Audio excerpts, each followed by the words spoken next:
Hello friends, today we are going to continue chapter number 9, Forest and Wildlife Resources, lecture number 6. Friends, up to now, in this chapter we have discussed about the word resources. We understood the meaning of resources, that whatever thing that is fulfilling our need or comes in our use is considered as a resource. We learned by several examples that what is resources.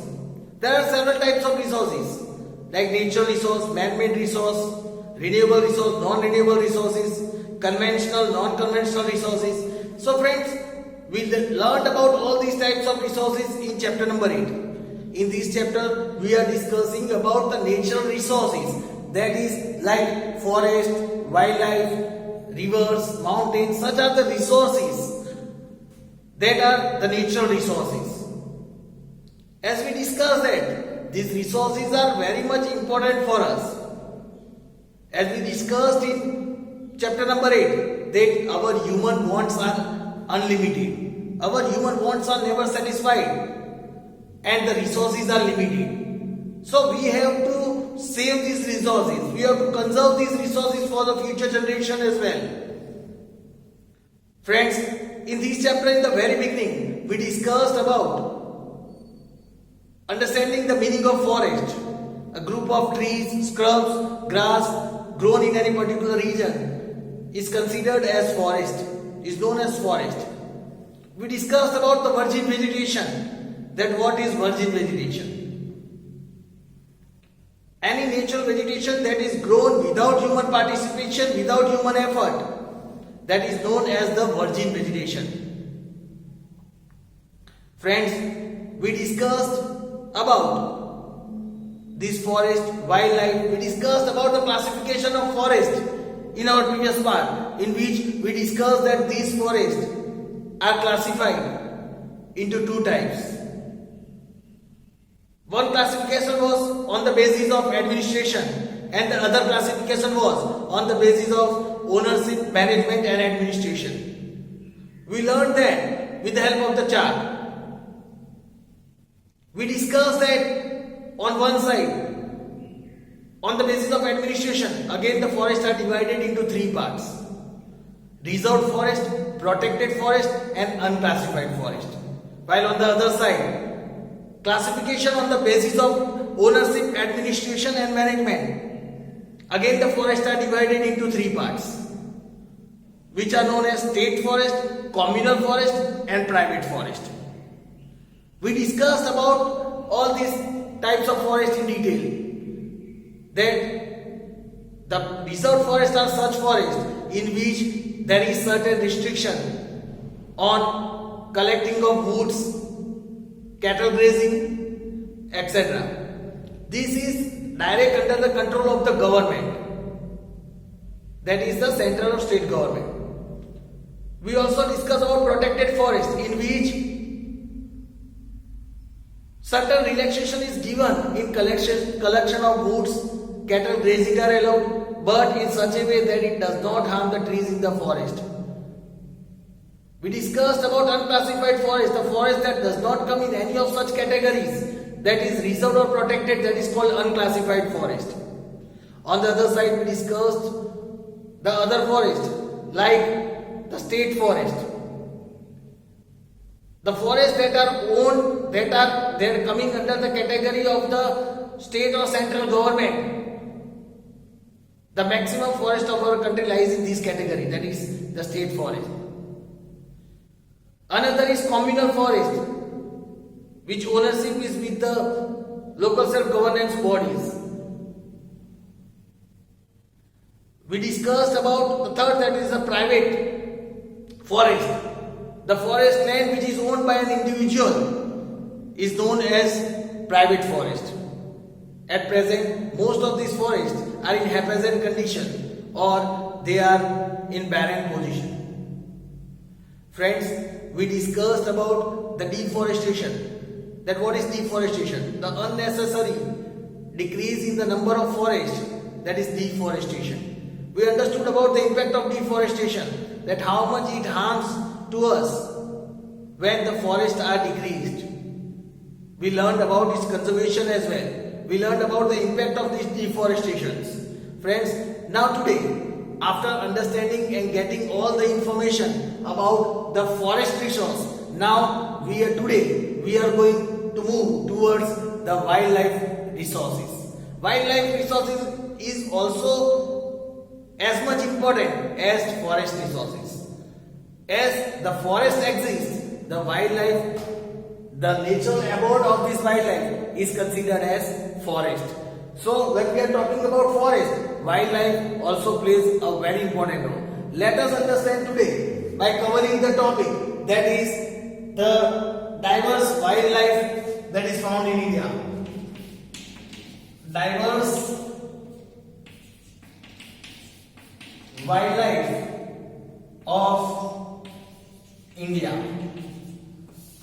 Let us start understanding about the diverse wildlife in India.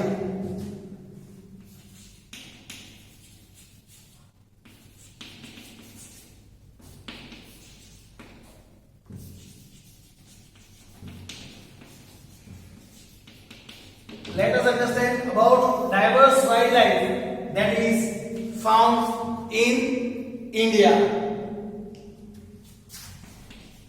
If we talk about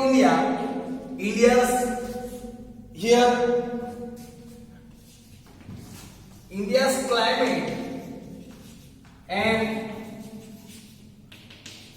physiography is quite diverse. Lots of diversities is seen in Indian climate and physiography, as we have already learned this thing in our 9th standard. Friends, here we say our Indian climate and our physiography is quite diverse. We do not have the same type of climate and same type of physiography in the whole country. Lots of diversities is seen in the climate and the physiography of India. We have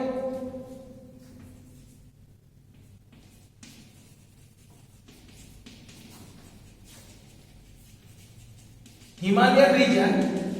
We have Himalayan regions where there is deep snow. We have Himalayan regions where there is deep snow, and on the other hand,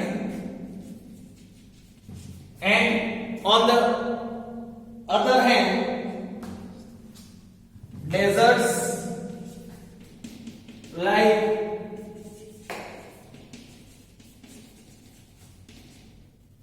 Rajasthan and Kutch, and we also have some of the deserts on the other side, or in like Rajasthan and Kutch. So here it is said about the physiography. We have the Himalayas on one side, which is totally covered with deep snow, and on the other side we are also having such region in our country which are having deserts like Rajasthan and the Kutch region, which we can say which are extremely hot.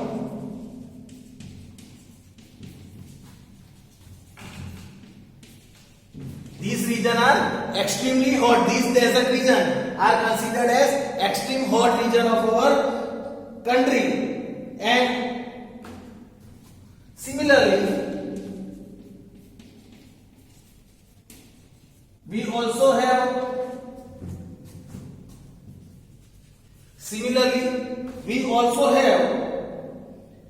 a very long coastline.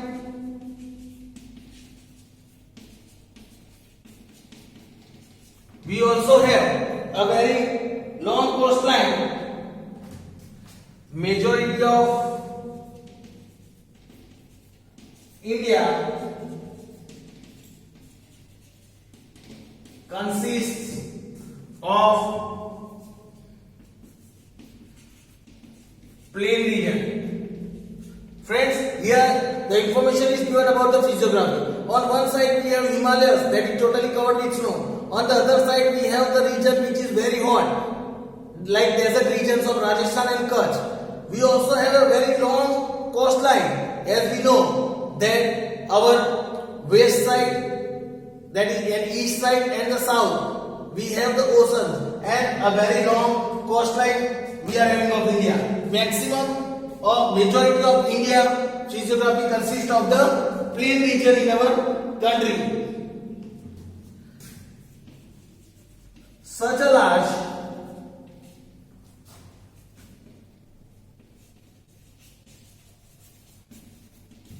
geographical diversities, such a large geographical diversity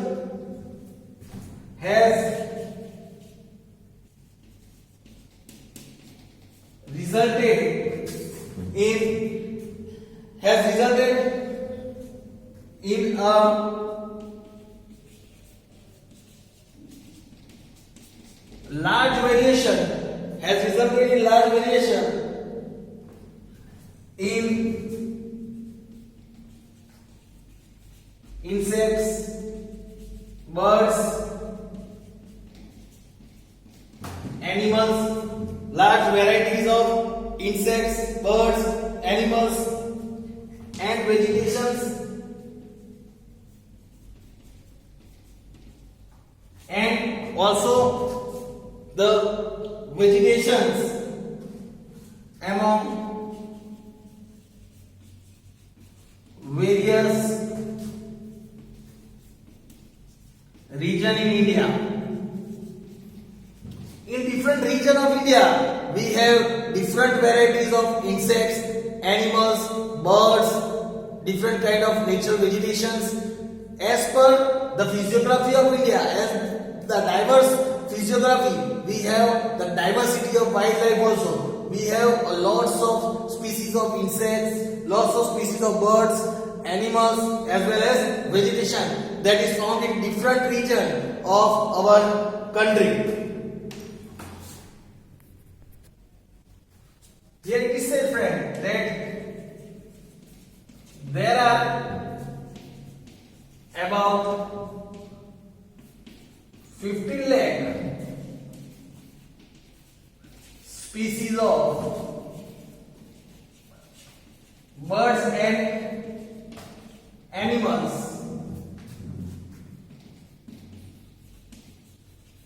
in the world. Friends, here it is said that there are about 15 lakh different types of species of animals and birds in the world. Out of these 15 lakh, 81,251 species of 81,251 species of birds and animals are found in India. There are about 15 lakh species of animals and birds that are found in India. Out of that, 81,215 different types of species of animals and birds are found in our country. Here it is said, India stands 12th. India stands 12th in the world in the term of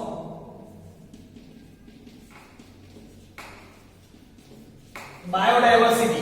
If we talk about biodiversity, India stands 12th in the world. We are on the 12th position in the world if we talk in the term of biodiversity. In the type of diversity, India stands in the 12th position. Animals. If we talk about animals that are found in India, animals from as far as animals from as far as Africa, Asia, Europe, Africa, Asia, Europe, etc. are found in India.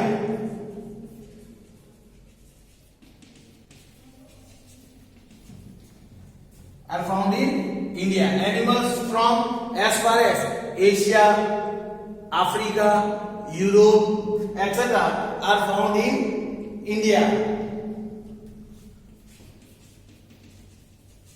Animals such as, now we are talking about the animals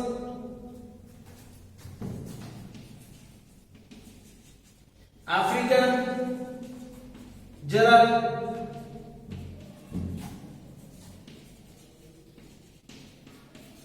European wolf, African giraffe, European wolf, wild goats,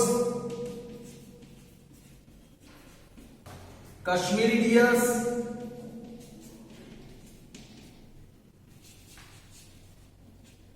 wild goats, Kashmiri deers,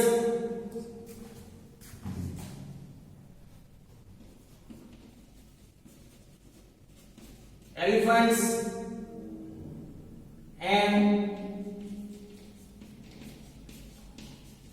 gibbons, elephants and gibbons from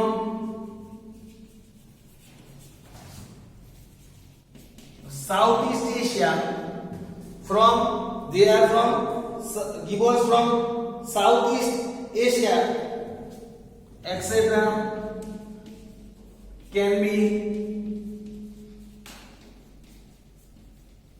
They all can be seen in India. Animals such as African giraffe, European wolves, wild goats, Kashmiri deers, elephants and gibbons from Southeast Asia, etc. can be seen in India. That means they all are seen in India. Moreover,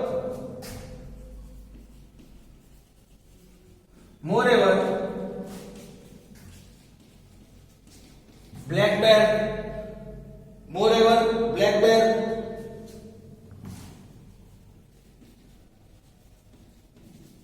one-eyed rhino, deer, one-eyed rhino, then deer,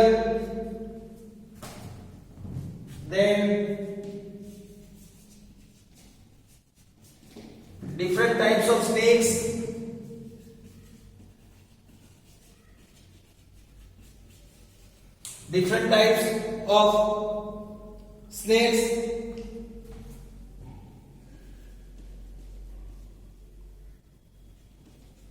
peacock, different type of snakes, peacock, then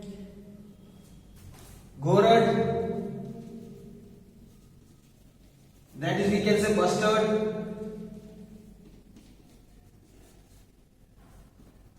bustard, these, then along with bustard, kingfisher,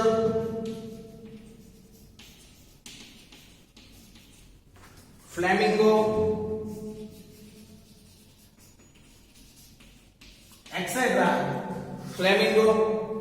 etc.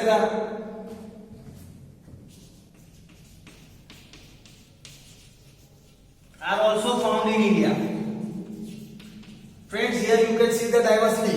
Here we looked about the animals such as African giraffe, European wolves, wild goats, Kashmiri deer, elephants and gibbons that are from Southeast Asia are found. Along with it, black bear, one-horned rhino, deer, the different types of snakes, peacock, gorod, that is the bustard you can say, kingfisher, flamingo, etc. These all are found in India.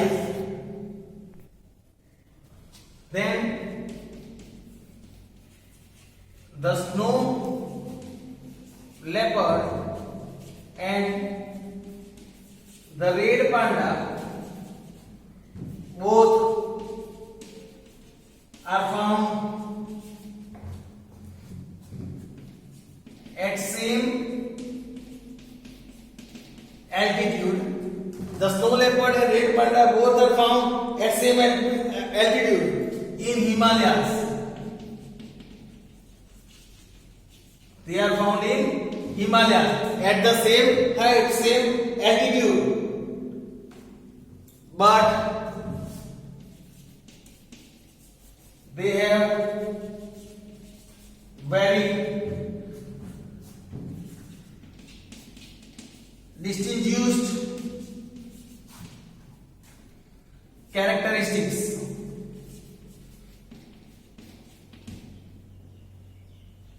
Friends, as we all know, snow leopard and red panda both are found at the cool region, that is in Himalayas, the cold region of Himalayas. Both are found at almost at the same altitude. But the characteristics, both of them characteristics are distinguished of each other. Both characteristics are different than each other. Today, India is the only country in the world, we can say today, India is the only country in the world where one can find tigers, where one can find tigers and lions.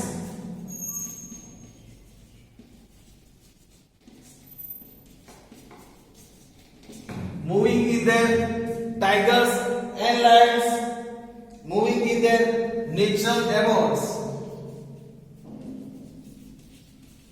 Means India is the only country in the world where we can see the lion and tiger. Both are present in our country. They are living in their natural habitats in our country. During winter,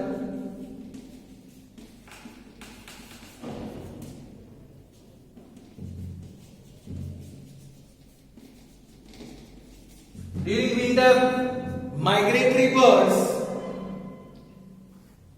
from distant places, they visit from distant places, visit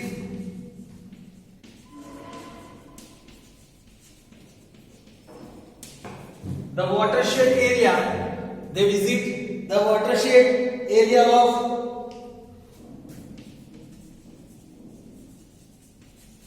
Koiladev National Park. Koiladev National Park.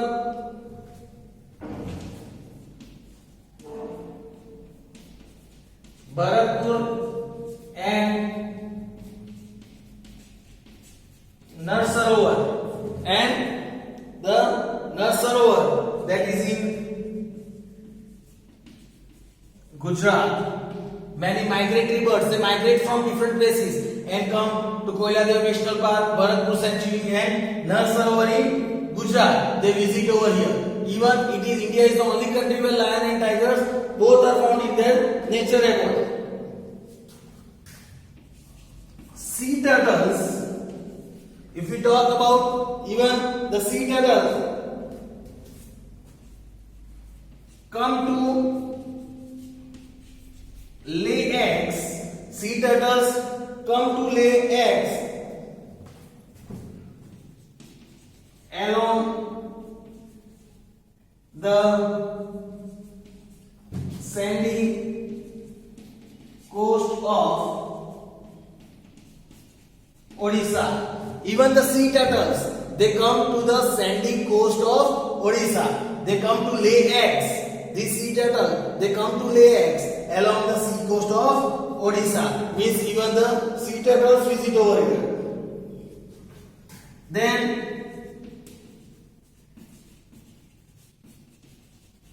Indian python, along with it, Indian python,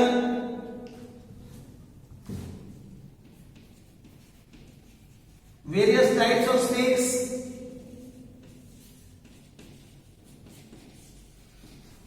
Indian python, various types of snakes, and king cobra.